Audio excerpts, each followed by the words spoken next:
What's up, man? And gusto ko lang sabihin na walang coincidence na salita kung bakit mo nakikita ito ngayon as video. Kasi alam nyo,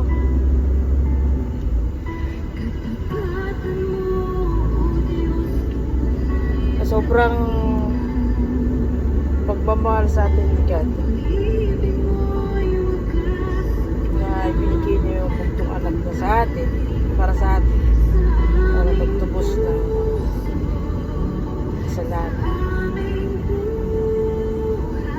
Kaya anuman or sinuman or anuman ang nangyari sa journey natin,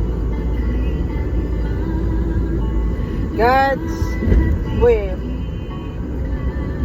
yung mga yon. Kasi tulad ko, dati sabi ko, anak mo ko, bakit mo ko hinahayaan na maranasan or paranas or maramdaman pain, rejection, lahat. But truly, God loves me so much.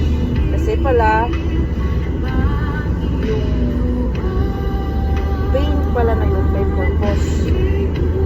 Yung test pala na yun is mag-testify or mag-testify at magiging testimony ng aking life. Give comfort sa mga tao na nakakaranas ngayon. Kasi that was my season. So, yung season na yun ay naranasan ko, na pagdaanan ko, and truly God's provision, God's love, God's wisdom lagi yung hinihingi mo dahil hindi ko kaya kung wala siya. At this time, while nagpapagaling, hindi na dapat malaman. Pero, yeah, so while ongoing medication, of course, I didn't stop serving, I didn't stop worshiping, I didn't stop praising Him. Kasi, I know His plans for me and for my family. God is real.